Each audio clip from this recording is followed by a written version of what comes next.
Welcome to As a Woman, Fertility Hormones and Beyond.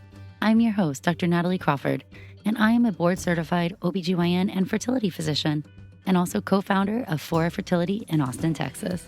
Each week on this podcast, I discuss health and fertility and how they relate to your true self. Become a part of the community of collaboration that amplifies others as a woman. I hope you enjoy the episode.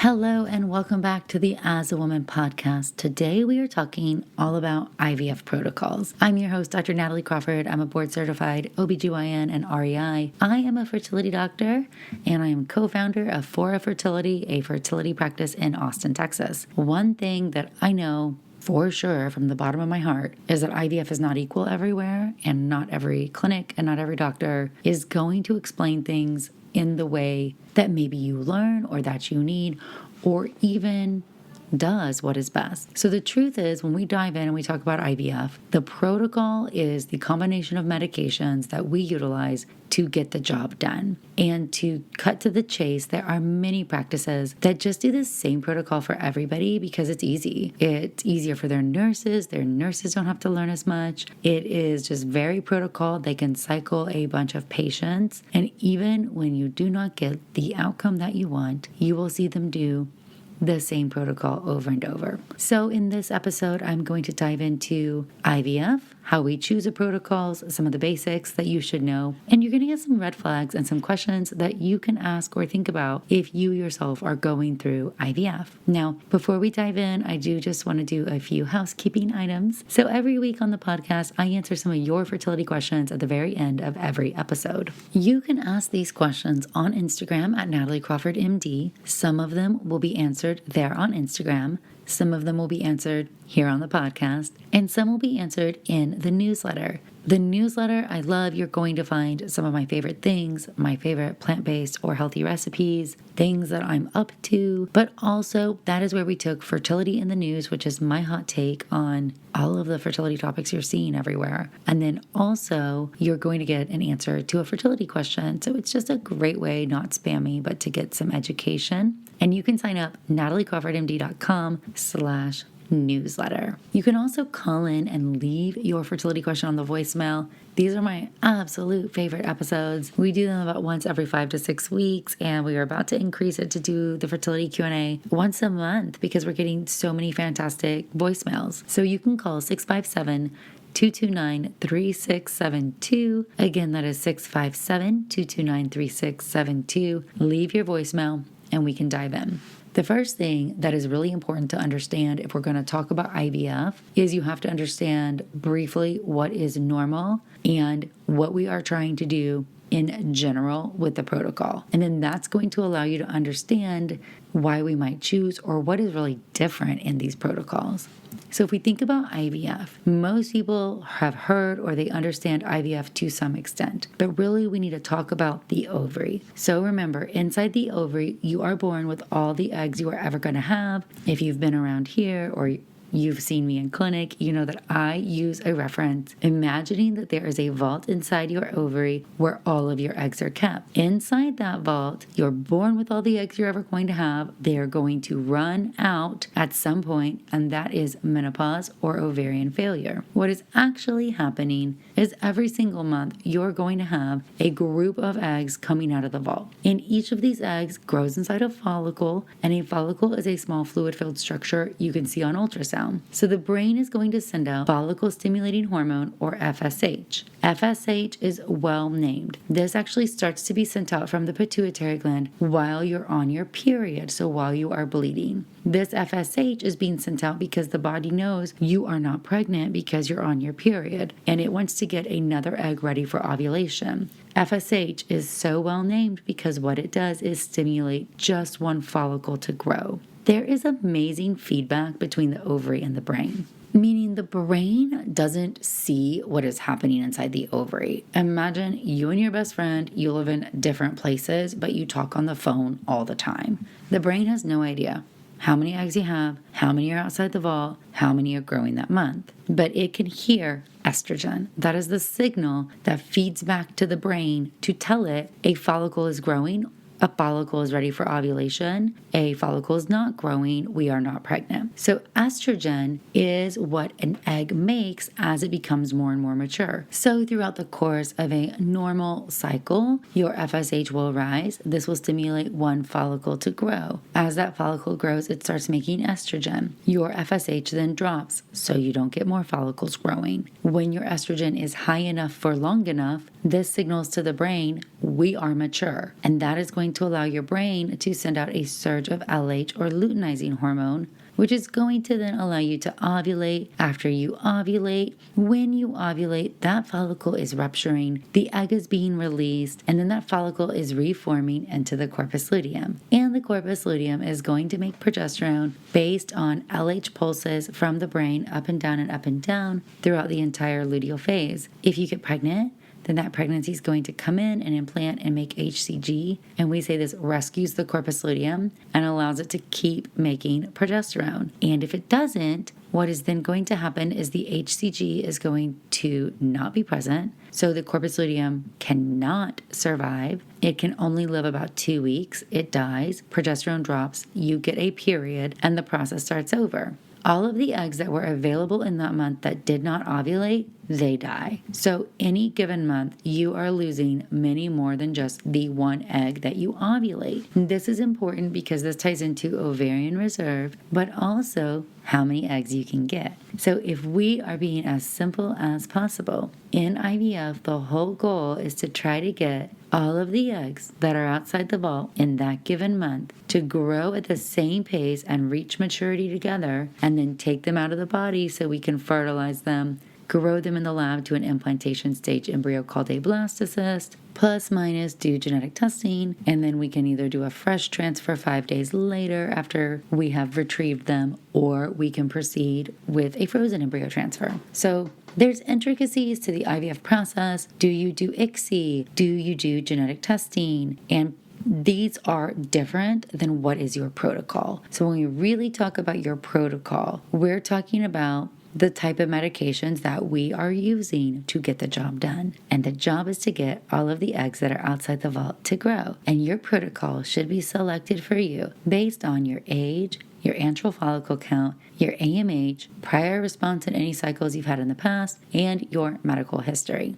Now, the decision about certain things about IVF is extremely important. Are you doing a fresh transfer or a frozen transfer? Are you doing genetic testing or not? And these are separate yet important IVF questions that should be answered. I have some videos on fresh and frozen transfer, and I have YouTube videos, and I have podcast episodes. So you can look at transfer intricacies there. I have a good YouTube describing the difference. The short answer difference is a fresh transfer is one embryo is not getting frozen, it's getting put into your body. We have fallen less and less in favor of doing that because we see that obstetrical outcomes for the vast majority of people are going to be better when an embryo is implanted in a more normal environment, which is not when your estrogen level is 3,000 from a fresh IVF cycle. We also do not do genetic testing if you're doing a fresh transfer, and you also don't have the full information about what you've gotten from the cycle. So when IVF started, and embryo freezing wasn't really good, fresh transfer was where it was. And this is when we put tons of embryos inside people. This predates me, and I've been in the field for 10 years. This is where people would do transfer of high order of embryos because they didn't trust their freezing process. Now the freezing is so good. I will tell you that an embryo does not survive a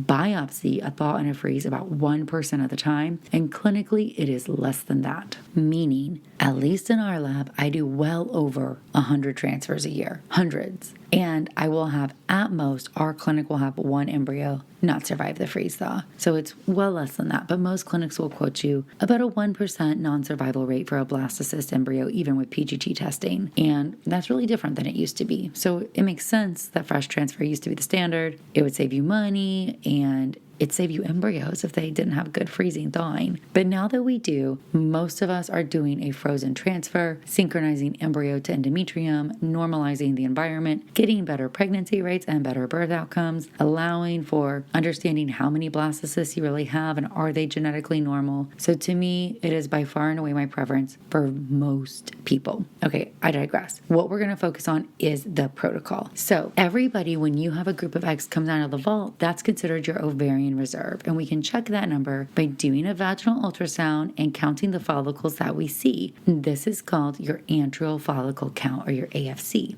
Your goal is to get all those follicles to grow. So your AFC is probably the very best you're going to do because it's hard. Your ovary does not want to have 20 babies at one time. So it doesn't want to allow 20 eggs all to grow to maturity at the same pace. We are trying to do something your body doesn't want to do because it is wired to not have 20 babies at one time. Your unique ovarian reserve is really important. AMH is another marker of ovarian reserve, and I use both of these together. AMH is anti-Mullerian hormone. AMH is made from the cells that surround all of the follicles outside the vault. When you have more eggs in the vault, more come out every month. Therefore, when you are generally younger, you'll have a higher egg count and a higher AMH, and you can get more eggs in an IVF cycle than if you are older or you have fewer eggs. Remember that everybody's born with a number, and that number is different. Everybody runs out of eggs, and the pace of the decline is different. Things like chemotherapy, smoking cigarettes, endometriosis can impact your ovarian reserve. There's a lot of other things, autoimmune disease, genetics, environmental toxins, that also can impact your ovarian reserve. Most people who go into premature ovarian failure, we do not know why. And so just because you're young doesn't mean you're going to get a normal number of eggs. But generally, the whole process is going to be easier when you are young because you also are going to have the best egg quality that you're ever going to have. So egg quality and egg quantity are separate things. When we check your AFC and your AMH, we're trying to get an estimate that's going to help us choose the protocol. Remember that your antral follicle count can change by 30% any given month. So if you come into my clinic and I count 14 and then you go through your cycle and we get 11, it's not that we didn't get 3, it's a different month, and it's a 30% difference. It's just how the cards fell that month. Now, if I counted 14 and we only get 3, something is well off, and you would be mind blown that clinics do not have open dialogue and communication with patients, and they do not cancel a cycle when they should. To me, a protocol's goal is to try to get as many eggs as possible. We look at that range of normal based on your AMH and your AFC, and we're trying to gauge during the monitoring, are we achieving that goal? And if we're not, we should cancel the cycle and try a different protocol. And there are exceptions. If your endurance is running out and this is your only time, or you're going through chemotherapy and this is just whatever we get's what we get, or you have unlimited benefits, so any eggs are better than none eggs. So there's always extreme examples, and it's ultimately, though, something that should be discussed. And too often I will look through somebody's records and see somebody who underperformed in an IVF cycle who never had it discussed with them, and it's just mind-blowing. So the goal of the protocol is to get all the eggs we think we can to grow. And then when we think about what is really happening, I gauge a protocol's number one sense of success by how many mature eggs did we get. And then based on that, I might make some tweaks if we're doing another cycle. Dose of medication, length of the trigger, the exact type of the protocol. Ultimately, the protocol has some influence on your embryo quality, but really not as much, because that's all determined by egg quality and sperm quality. So progression in culture is generally not really related to protocol.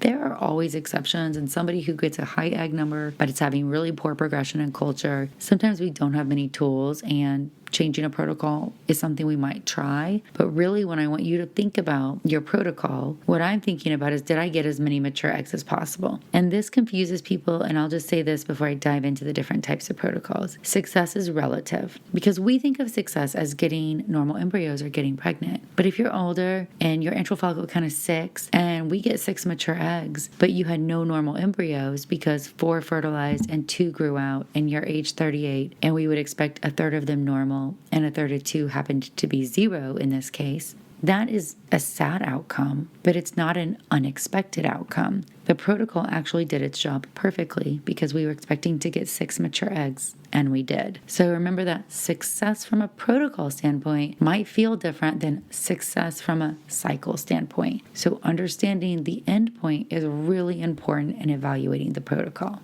All right, so remember that all protocols are based on nature and the natural progression of trying to get you to ovulate, which is FSH stimulates an egg to grow. As the egg grows, it makes estrogen and feeds back to tell the brain one egg is already growing.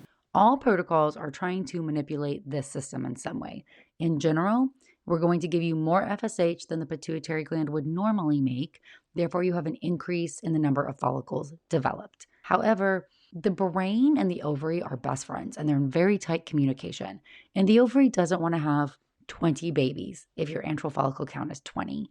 And so we really have to break up this brain and ovary communication. And that's a lot what we try to do with either lead-in or suppression so that we can override this natural desire to not just have one egg get to maturity.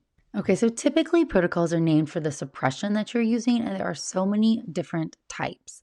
There's a spontaneous antagonist, there's an estrogen primed antagonist, there's a birth control pill antagonist, there's a long Lupron or a Lupron downregulation. You can overlap that with birth control or do it in the luteal phase. There's a Lupron stop or halt where you stop the Lupron. There's a Lupron flare. There's something called a delayed start. There's a Clomid flare. There's a letrozole antag. There's duostim, and there's probably more. But this is a good idea that there are a lot of choices here. Not every doctor does every single protocol, and that's okay. You do want somebody who is familiar with a protocol. Follicles act differently, are mature at different sizes, you manipulate them differently. So most physicians have a handful of these that they like in different scenarios. Low reserve, high reserve, this medical condition, endometriosis, PCOS, etc., etc.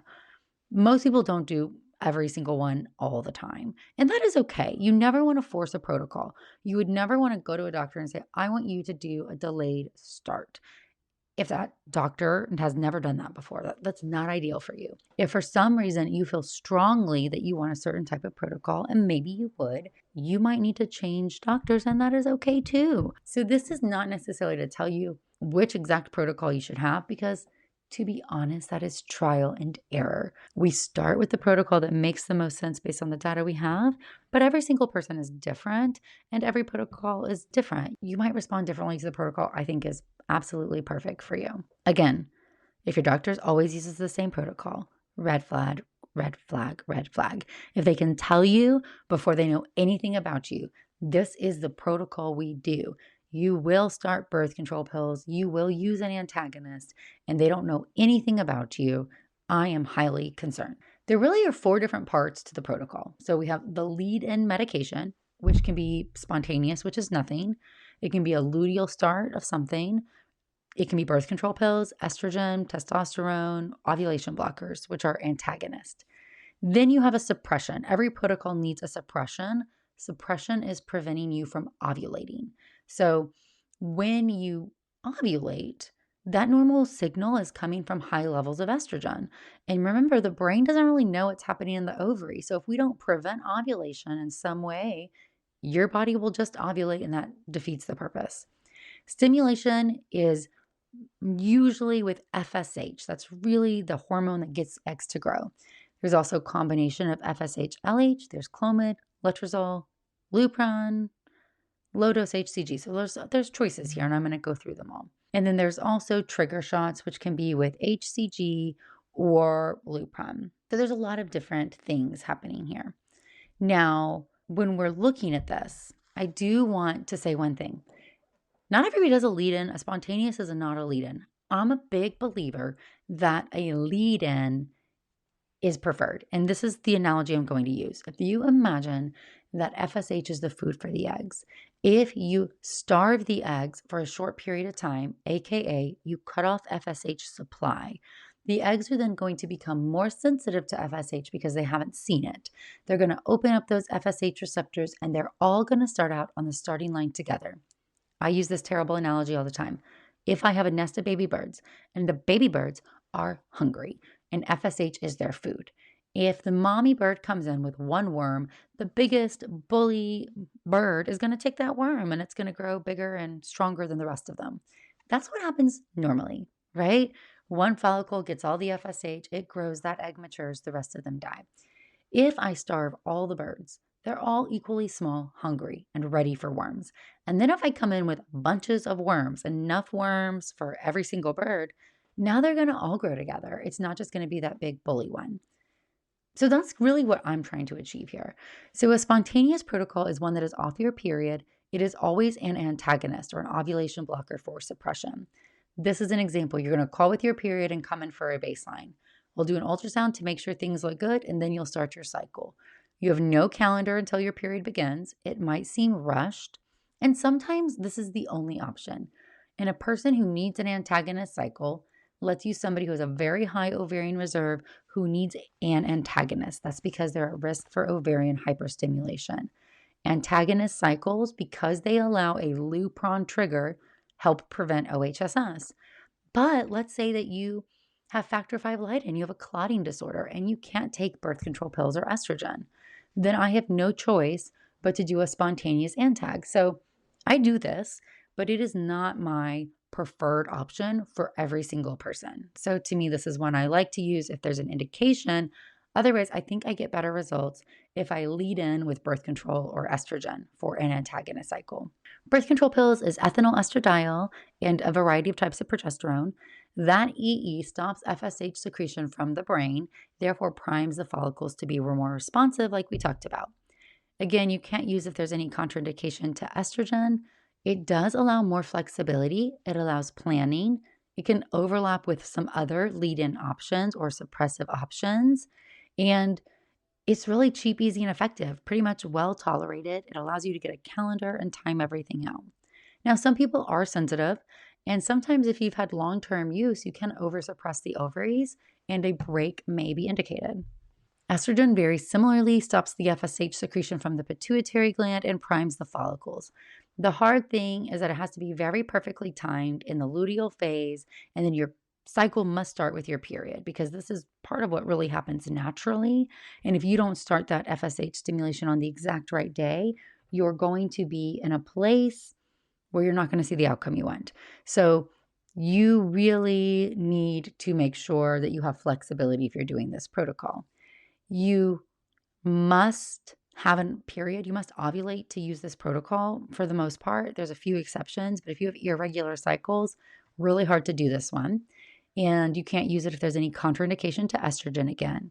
But this is also sometimes one that patients may have prior asynchrony, so their follicles aren't growing together, or you need an antagonist protocol, or you are oversuppressed with birth control pills. So less flexibility is the con, but overall, it's a nice protocol. Testosterone is a steroid hormone. I mean, we all know about it because it's considered the male hormone.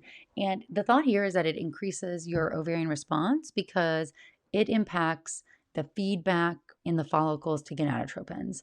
The typical treatment is 3 to 6 weeks before you begin the IVF cycle.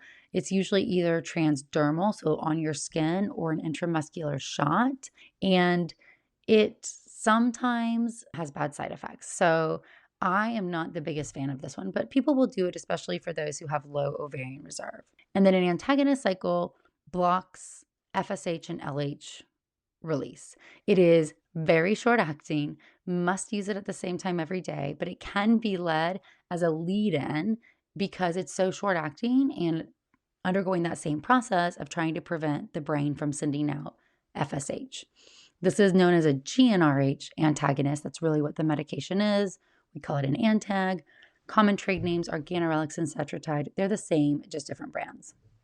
So those are our common lead-ins, things you might do before you begin the stimulation.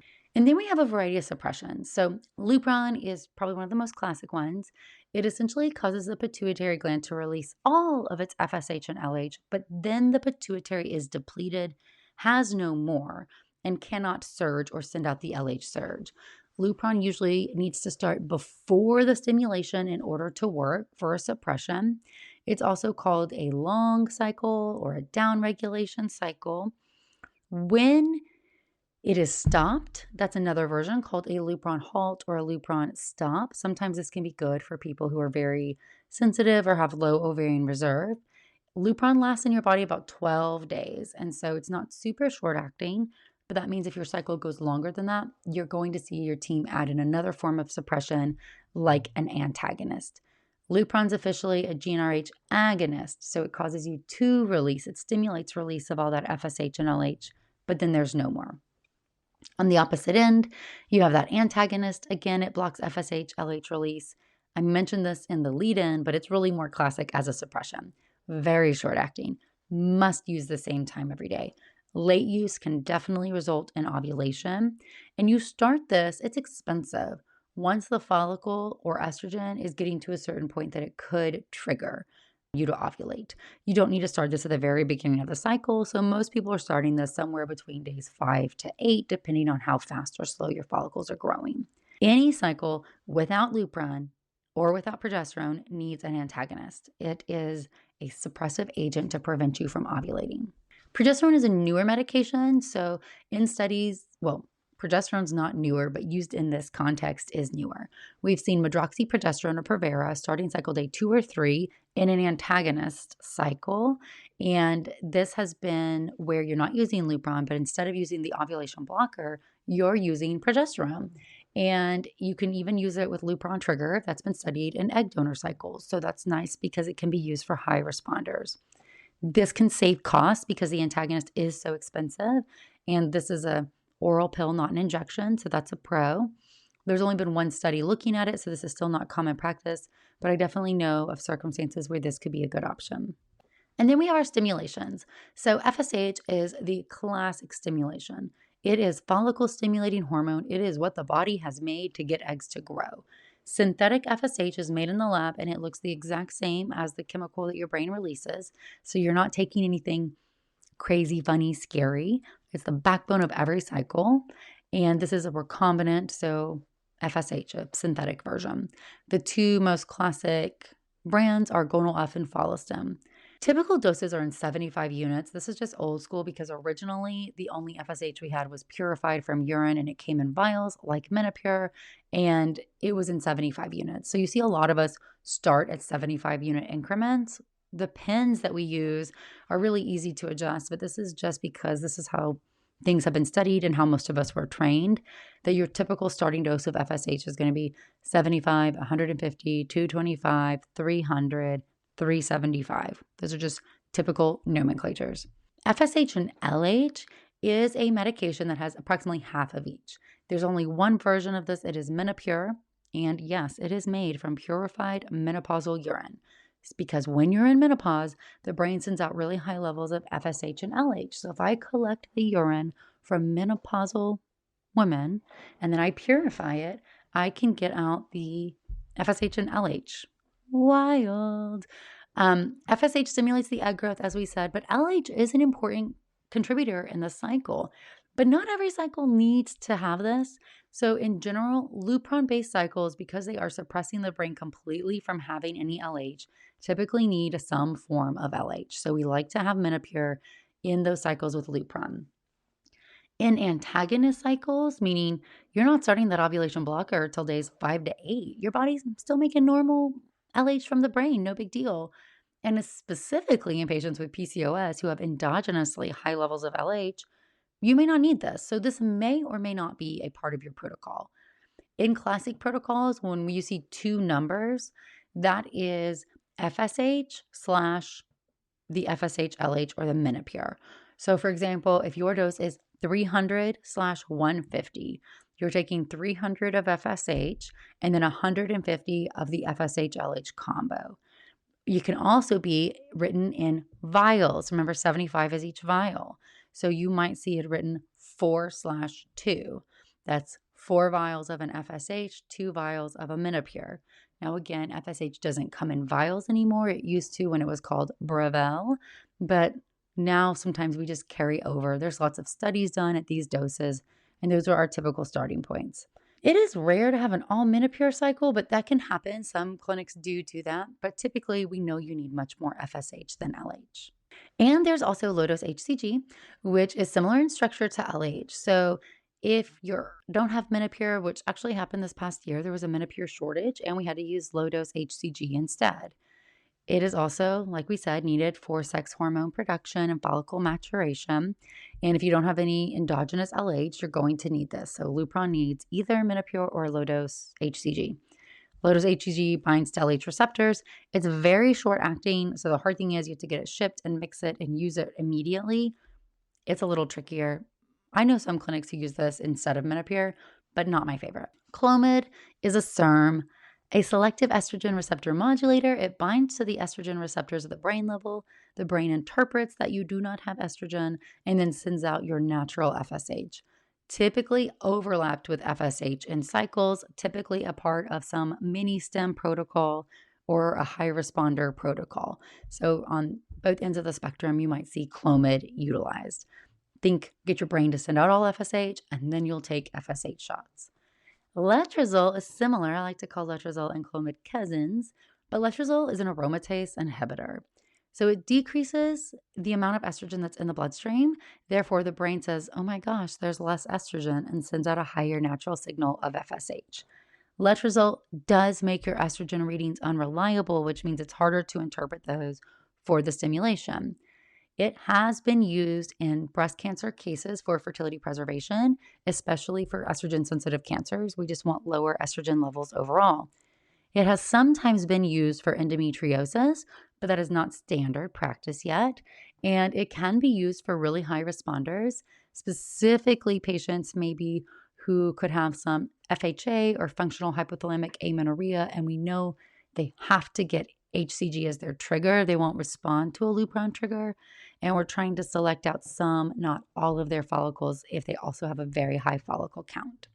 Lupron can also be used in a flare component as a part of the stimulation. Remember, Lupron binds in the pituitary gland and causes an initial release of all the FSH and LH before it downregulates, meaning the first days you start taking Lupron, poof, there's this surge of FSH and LH. And somebody who's a poor responder, you can utilize this by doing Lupron, getting that surge, and then starting your FSH a day or so later. It's just a way to try to get there, maybe with a little bit less FSH dose overall, or utilize the natural properties of the brain, especially for people who have a higher endogenous FSH level. Then Lupron continues throughout the entire protocol as your suppression. So you utilize the flare component and then you keep it as suppression. This is not my favorite protocol for low responders, but a lot of people do like this one. Now we have triggers. Okay, so Lupron, same med, different slide, can also be used as a trigger.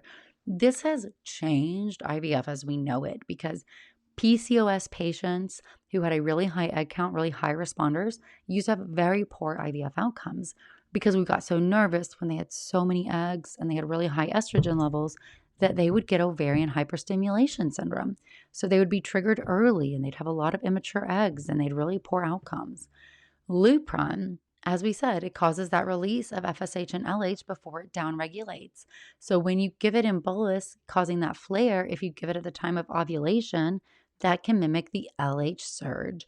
And this is one of our number one treatment strategies to prevent OHSS. Now, you can't give Lupron like this if you're taking Lupron as your downregulation or your suppression, right? The pituitary gland is downregulated. There's no meds left to flare. So you can only use a Lupron trigger when you're using an antagonist or progesterone as your suppressive agent. So you have to still have that FSH and LH in the pituitary gland for this to work. The only other thing to know is you cannot use this if you have FHA. So functional hypothalamic amenorrhea is when the brain doesn't work, for lack of a better way to say it, meaning the pituitary gland is not stimulated by GnRH because it is stressed, because you're ill, because you have an eating disorder, because are in calorie deficiency, because you're really thin or underweight, because you're a competitive runner. There's a lot of reasons. And sometimes we don't know the exact reason why somebody has FHA. But essentially, there's no storage in the pituitary gland is the easiest way to think about it. And just giving you a bolus of GnRH is not going to make anything happen because that's a part of this disease process. So if we know somebody has FHA, they are not going to respond to a Lupron trigger and we have to use something else. HCG is typically the drug of choice for triggers. It's the classic drug. Remember, HCG is longer acting, but it binds to LH receptors and can cause ovulation. So if you are on a Lupron-based cycle, you will 100% see that your trigger is some version of HCG, Ovidrel, Novarel, Pregnil. There's more. And the dose of it is going to be different based on your need. Ovidrel syringes are pre-filled at 250. HCG is diluted and then given, can be as low as 1,500, as high as 10,000. This can cause OHSS. The more you give, the higher the risk, and it is longer acting. Remember, OHSS is ovarian hyperstimulation and you can get quite sick. So we really want to avoid this. The timing of your HCG trigger is so important, meaning if you do it late, you need to call your clinic ASAP. And this can be used with a co-trigger. So sometimes we do Lupron and HCG together. A couple extra bonus things or things to think about. HGH, or human growth hormone, is omnitrope. This has been shown in some studies to improve the production of steroid hormones like estrogen and improve egg maturation. In patients who performed worse than expected, so poor response in a prior cycle, in a study, there was an increased number of blastocyst, embryos to biopsy, and an increased number of embryos that were genetically normal when they added on HGH and did nothing different. My partner at Fora actually was the lead author on this study, so I have a huge investment in this, just personally seeing it in person. It has not yet been associated with an increase in live birth rate, but live birth rate studies take much longer. It makes sense that if you have more normal embryos, you have overall higher chance of things working. But this is also not FDA approved, so insurance is also not going to cover it, even if you have insurance coverage for IVF. Duo-stim is a type of a double stimulation in the same menstrual cycle. So the idea is that you're going to stimulate like normal. So remember, a normal stimulation is essentially maximizing out your follicular phase and then doing the egg retrieval instead of ovulation. And then you start a luteal stimulation right after the egg retrieval. The idea is that this can be good for poor responders because you can do more cycles back to back and faster. An example is you do estrogen priming starting in your luteal phase. You then start your gonadotropins on cycle day 2 or 3, and you do an antagonist cycle with a trigger. You have your egg retrieval, and then 5 days later, you start the stim with the gonadotropins again. There's other double protocols too. This is not the only one, but this is one that is probably most common in the US. All right, and just a few basics. The timeline, you should know what to expect. In general, a lead-in is about 2 to 4 weeks, and the stimulation is 2 weeks. Then the embryos are in culture for a week, and then if you're doing genetic testing, it's going to take about 2 weeks to get the results. So this takes a lot of time, and then the monitoring is before you begin the stimulation. You're going to have the baseline. During the stimulation is called monitoring. And during the monitoring, again, you have ultrasound with blood work to try to determine if things are going as they should. Estradiol should double every 2 days approximately. And an estrogen at trigger should be about 200 picograms per milliliter per mature egg. So that's how we use the estrogen to help us guide if we like where we are or not. Mature follicle size does depend on the protocol. In general, 15 to 20 millimeters is mature. Bigger sizes if Clomid or letrozole were involved. So there's some specifics per protocol. Biotin, so common in hair, skin, and nails, and collagen and smoothies and all kinds of things, is a no-go. It binds sex hormone receptors. Estrogen's a sex hormone, meaning your estrogen levels are now non-reliable. Small levels of biotin, like 300 or lower, which are in prenatal vitamins, are fine, but please do not take any extra. And then again, the trigger time is very important. You will use HCG and or Lupron. Make sure that you get everything ready early. If you mess up your trigger, please call your team immediately. Normal trigger times are 35 to 36 hours before the retrieval. The trigger shot finalizes meiosis, so it allows the egg to be retrieved and get to that stage of maturity. The average follicle size, again, does differ person to person, and when we are doing a WTF appointment looking over the cycle, we then are determining what was really the appropriate trigger size for you. It's really important to have a clear plan of what to do next after your cycle. Are you going into a transfer? Are you doing another cycle? Are you waiting and seeing your results? Should you start birth control? Are you starting luteal Lupron? What are you doing? Are you at risk for OHSS? Are they trying to prevent it with medications? OHSS is ovarian hyperstimulation syndrome, associated with very high estrogen levels and vascular instability. This can lead to ascites, pleural effusions, bloating, nausea, vomiting, constipation, kidney damage, and blood clots. It's terrible. It is very serious. The treatment is typically supportive. Electrolytes, fluids, movement, aspirin. You can go and aspirate or do a drainage of the fluid in the abdomen. And then we do have some medications like cabergoline, extra antagonists shots, or letrozole that can sometimes help decrease those estrogen levels a little bit faster or stabilize your blood vessels. And the prevention for OHSS is picking an appropriate plan and protocol. Low gonadotropin dose, a Lupron trigger, and a freeze-all cycle, no fresh transfers.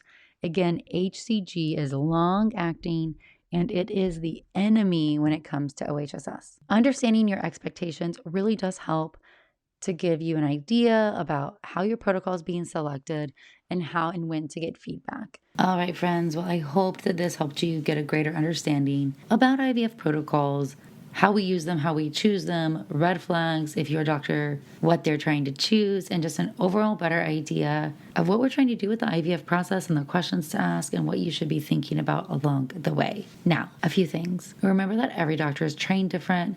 This field is so unique and so special, and we learn very much from the evidence that always changes and from whoever trained us. Your doctor will have preferences, and I'm not saying that they are wrong if they are different than mine, but I am saying you should be entitled 100% to understand why and what. And most importantly, if you're not getting the outcome that is expected or desired, and the exact same protocol is being done with zero changes, why?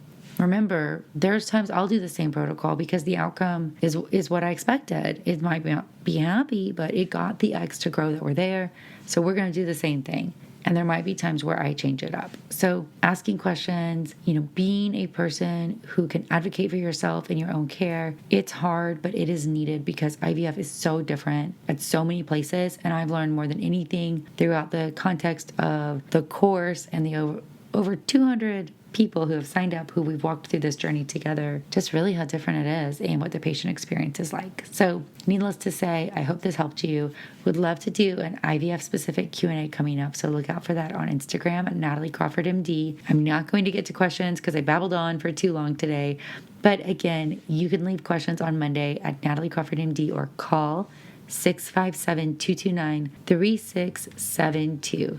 Thank you, friends.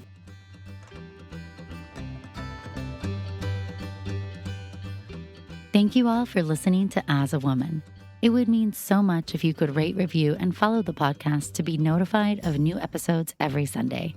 I hope you learned something new, and I hope you share it with someone in your life. Be sure to follow along on Instagram at nataliecrawfordmd and check out the YouTube channel Natalie Crawford MD. If you're interested in becoming a patient, you can also follow Fora Fertility. I'm so thrilled to have you here, part of the community that amplifies others as a woman.